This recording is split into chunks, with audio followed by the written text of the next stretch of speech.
there's no way to stop someone from, like, if someone is a legitimate pervert and all they have to do is say they're a woman and now they can go to the women's bathroom, there's no way to stop that. I'm not saying that that's the majority of people. I'm saying there are human beings that are like that.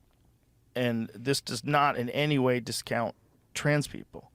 This just says there's people that will game the system and there's no safeguards in place. So if you want to protect people from that, I don't know how you would do it other than having some sort of security in each women's bathroom to make sure that no one's creeping on people, which is outside impossible. You cannot have that. Well, and I mean, think about, again, deontological principles. Until 3 minutes ago, 117 billion people had existed. That's roughly the estimate of how many people have ever existed, who fully understood that there were two phenotypes in the human species called male and female, and nobody disagreed as to what that was. But suddenly now it is really controversial to argue that, and that's why I do some of the satire and sarcasm on social media. It's not to be mean or flippant. It's because the only way you can handle some of the lunacy we're saying is through derision, through mockery, because it's insane. I mean, we are the product of 117 billion people who exactly knew how coupling works, but now we can no longer say it. When we refer to Leah Thomas, the 6'4" swimmer, we can't say that that's a male because that's a female because she said so. It's insane. It is insane, and it's wild to watch. It's wild to watch young people just adopt it wholesale. Because if you're a female athlete, it's not good. Well, it's not good. It's unfair. And I mean, that's the exact idea, right? Because people talk about it's unfair to the transgender athlete. What about the unfairness to all of the biological females who are being screwed by this, right? Yeah, there was a woman who came on Trigonometry recently, and she had a very detailed depiction of all the different advantages that, even with a reduction of testosterone, that the male frame has. Particularly in developing power-related things, the shape of the hips, the angle from the hips down to the knees.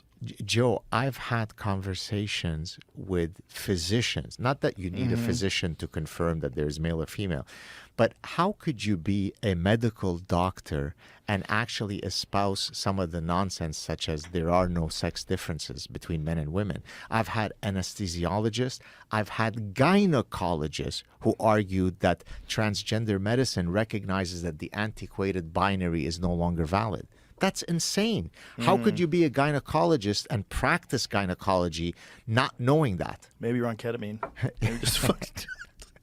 I don't know. I don't know how things got this bonkers.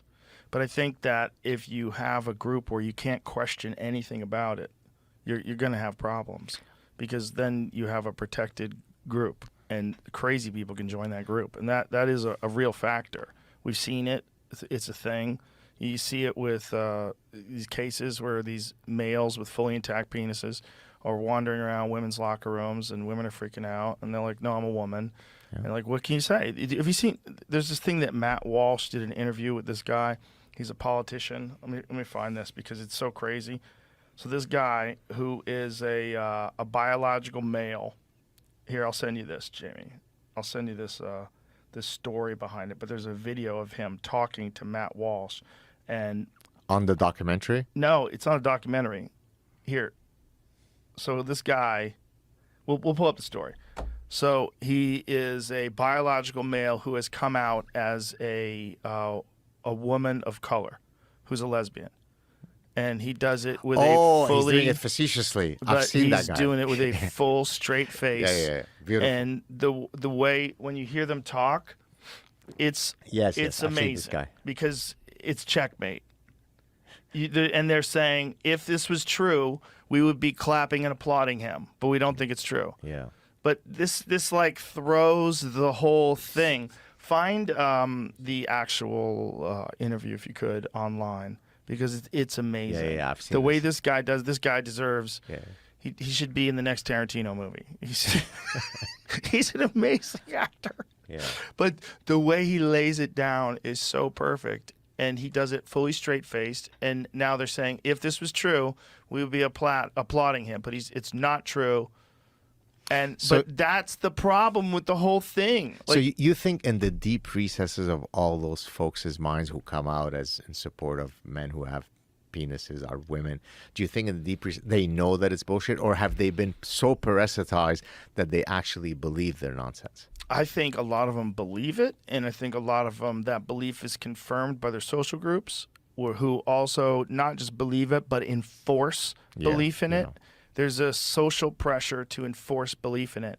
And I've seen it. I've seen it in action. I've seen women have arguments with people that are, pro-trans rights, and these women are arguing that there's pro-trans rights, and then there's erasing women's rights, and including like the athletic argument, and including the female spaces, like intimate spaces, locker rooms, bathrooms. It's a very controversial subject in this strange culture we live in, and it's one thing that people can subscribe to one side or the other and find a group willingly, vehemently opposed to their position. So they engage in instantaneous conflict. So they're involved in this psychic war with the competing ideologies, and it gives them meaning. And that's a real problem with human beings, that we do attach ourselves to things. Even if those things don't involve you or your life, you decide, like, this is the movement that I'm going to get behind, stand behind, and I'm going to tell people. And it gives you meaning. Like you're a social justice warrior for the rights of the disenfranchised. And there's something to be said for actually doing that. Of course, there's something to be said for actually standing up for people who don't have a voice and doing the right thing. There is something to be said for that. But there's also something to be said for to be able to look at this from both sides. And if you're an 11-year-old girl and there's some guy's dick in your face in the girl's bathroom, like, what? This guy's just walking around naked in the locker room, and you're a kid? Like, is that okay? I mean, how do you know what's happening here? Like, are you sure? Like, and in some cases, when someone's like so feminine and so like seems like a woman, you wouldn't have any problem with it, right?